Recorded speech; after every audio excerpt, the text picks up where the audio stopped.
it's going so quick that if you think you're going to fix it, by getting the right guy in the White House, you got so much more to deal with layers below that. Well, I do think the biggest course of action is get Trump in the White House, start changing out and firing personnel.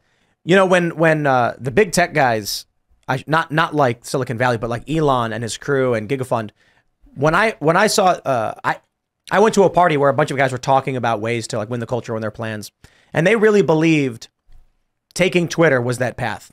And they weren't talking about buying it. No one was saying that, but they were just like getting rid of the censorship. And I was like, it's cultural.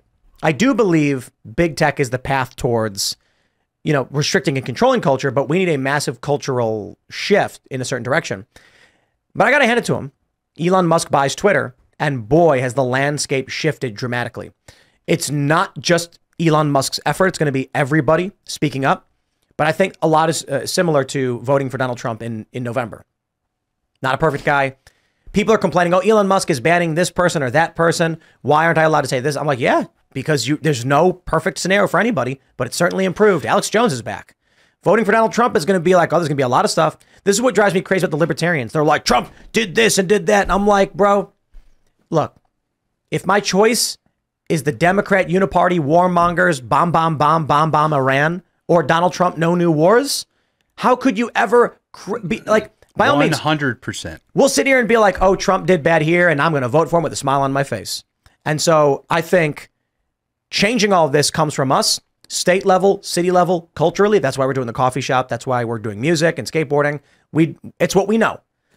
But I also think voting for Donald Trump is the big hit. I love your concept, defend the guard. I mean, giving the states control of their own National Guard is a great step as well. And Tim, what you just said, there's no perfect way. In fact, there's really no great way forward. There's a lot of bad ways forward, and we got to pick the least bad way. The way we've had is the liberal economic order. So I want to ask you, Cliff, military bases all over the planet. Since 1949, American-led economic, liberal economic order, the rules-based economy is what they call it.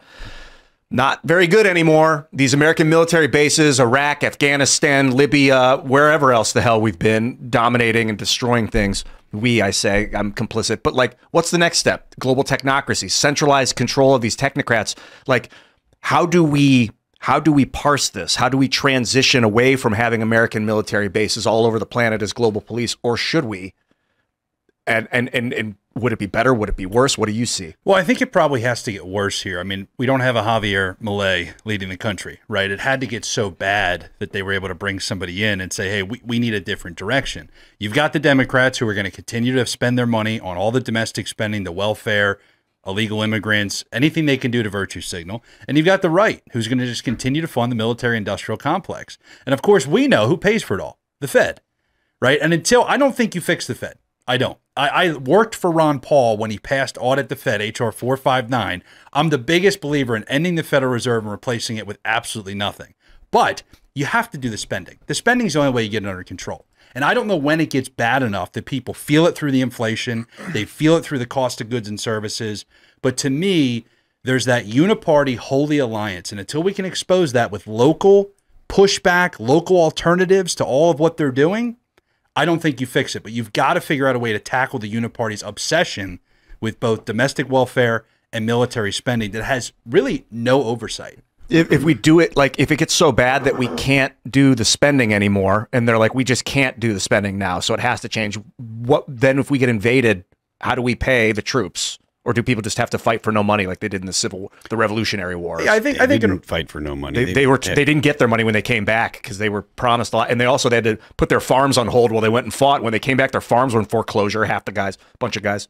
Well, now we're saying they're not even going to have loyalty to the country, so you're not going to pay them. They don't have loyalty to the country. That's not going to be a war that's going to end well for who's ever on that side.